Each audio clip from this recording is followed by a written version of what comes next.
Di kota Amerika, tiba-tiba muncul penghalang besar. Seekor sapi terbelah menjadi dua. Dale ketakutan. Dale memegang sapi itu, malah terkena darah di tangannya. Di saat ini sebuah pesawat terbang, terkena penghalang dan meledak. Burung lewat pun lehernya patah. Saat ini mereka sadar, mereka terkunci dalam sebuah kaca. Kita terjebak. Pada saat ini, sebuah mobil yang tidak tahu mendekati penghalang. Dale menyuruhnya berhenti. Supirnya turun dan ingin menanyai Dale, tetapi dipantulkan kembali oleh penghalang.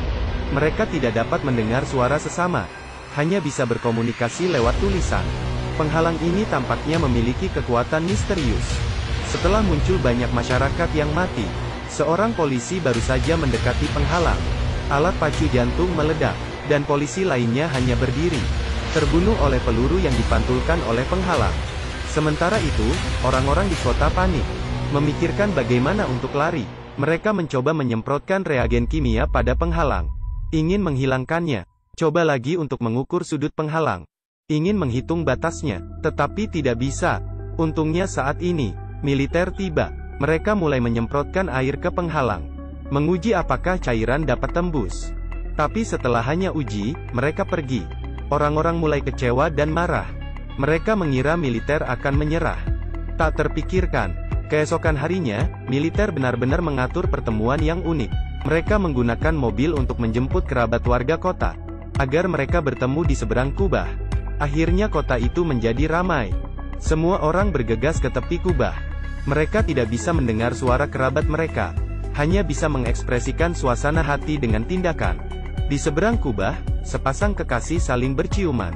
Mereka menggunakan kertas, pena dan tablet, menyatakan isi hati mereka. Bahkan ada orang yang menulis nama mencari putri mereka. Walaupun tidak pernah ketemu, tetapi hanya suatu pandangan, mereka merasa terhubung satu sama lain. Orang-orang berkerumun di depan kubah dengan kegembiraan, saling memberi kabar, menikmati pertemuan mereka.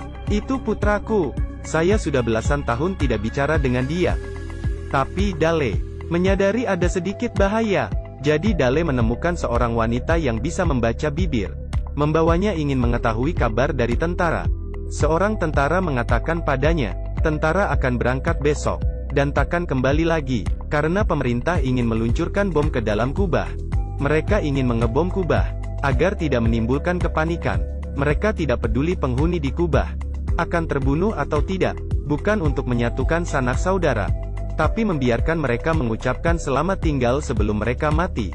Dale mencari orang untuk memberitahu masyarakat, kemudian membawa penduduk untuk menemukan tempat perlindungan bawah tanah. Sangat cepat, tiba saatnya pengeboman. Masyarakat duduk dengan tenang dan memeluk orang yang mereka cintai.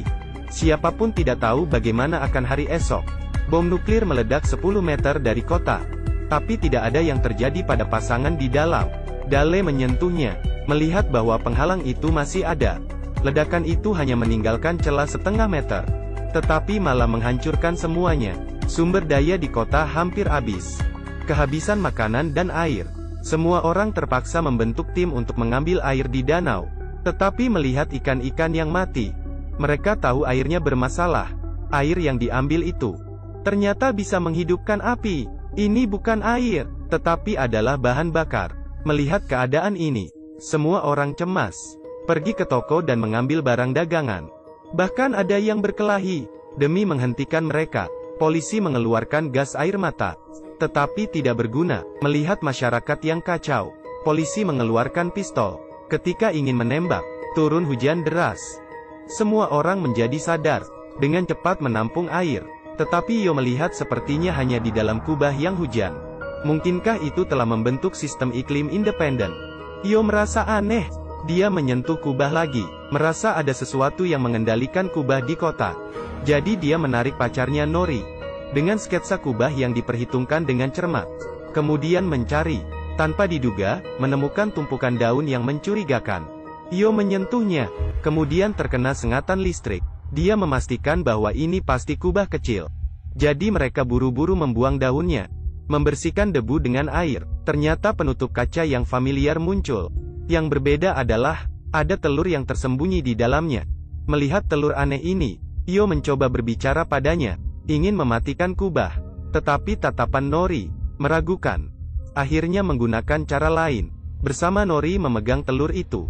Tiba-tiba, ibu Nori muncul. Dengan takut Nori melepaskan tangannya. Di saat itu, ibunya menghilang. Nori tiba-tiba punya firasat buruk. Dia segera berlari pulang. "Ibu, saya datang."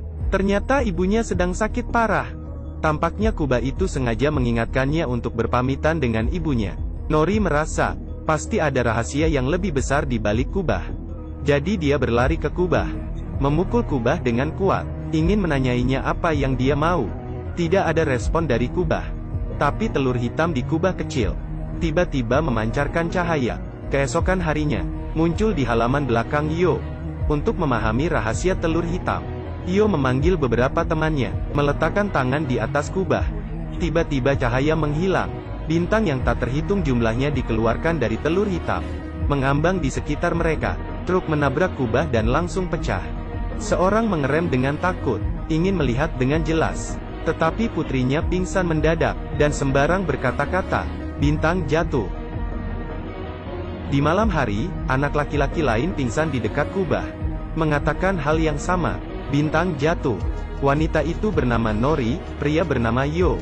Sebagai satu-satunya orang di kota dengan gejala ini, mereka memutuskan untuk menyelidiki bersama.